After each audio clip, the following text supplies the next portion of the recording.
महाराष्ट्र में कोरोना संक्रमण की रफ्तार एक बार फिर बढ़ गई है। महाराष्ट्र सरकार ने कोरोना से निपटने के लिए राज्य में नए प्रतिबंध लगाए हैं। वहीं एनसीपी नेता नवाब मलिक ने भारत में लोगों को मॉडर्ना कंपनी का टीका लगाए जाने को लेकर केंद्र सरकार से आपत्ति जताई है।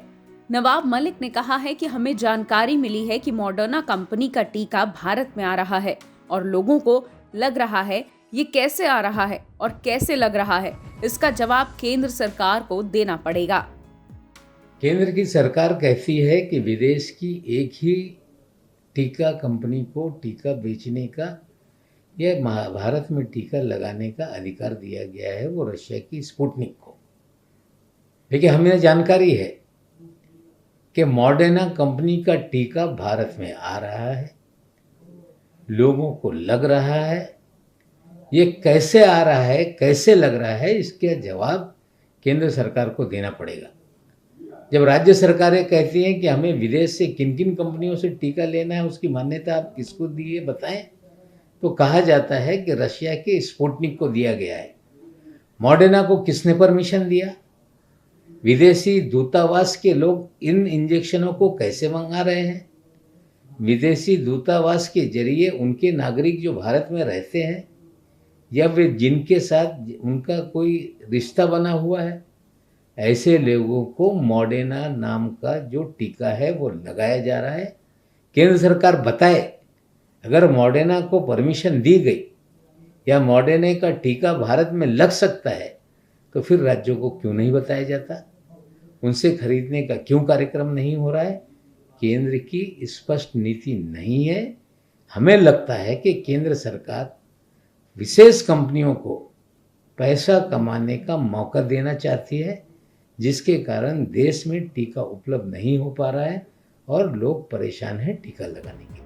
महाराष्ट्र ऑक्सीजन उत्पादन के लिए राज्य में नए प्लांट पर एनसीपी नेता ने कहा कि महाराष्ट्र सरकार ने ऑक्सीजन उत्पादन के लिए एक नीति बनाई है। इसके तहत जो मेडिकल ऑक्सीजन उत्पादन के लिए राज्य में नए प्लांट लगाएगा, खासकर जहां प्लांट नहीं है, ऐसे प्लांट को हमने वित्तीय सहायता देने का निर्णय लिया है। हमें लगता है कि बड़े पैमाने पे केंद्र सरकार ऑक्सीजन बनाने के प्लांट लगाने के लिए सब्सिडी का ऐलान करे। राज्य सरकार ने हमने पॉलिसी बनाई है, केंद्र भी कोई सब्सिडी का ऐलान करे ताकि इस क्षेत्र में लोग आगे आएं। महाराष्ट्र सरकार ने महाराष्ट्र में उत्पादन ऑक्सीजन का करने के लिए एक इंडस्ट्री डिपार्टमेंट ने नीति बनाई है, जिसके तहत जो मेडिकल ऑक्सीजन उत्पादन के लिए या ऑक्सीजन उत्पादन के लिए नए प्लांट महाराष्ट्र में लगाएगा, खास करके जहाँ पे प्लांट नहीं है, ऐसे प्लांट को फाइनेंशियल असिस्टेंस देने का निर्णय हमने लिया है और जितना वो खर्च करेंगे वो पूरी तरह से सब्सिडाइज होगा, जिससे 3000 टन महाराष्ट्र में ऑक्सीजन निर्मित की क्षमता बढ़ेगी।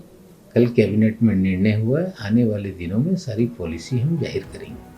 महाराष्ट्र सरकार ने कोरोना से निपटने के लिए राज्य में लगाए गए प्रतिबंध को 1 जून सुबह 7 बजे तक के लिए बढ़ा दिया है। वहीं राज्य में एंट्री करने वाले लोगों के लिए नेगेटिव RT-PCR रिपोर्ट दिखाना अनिवार्य होगा।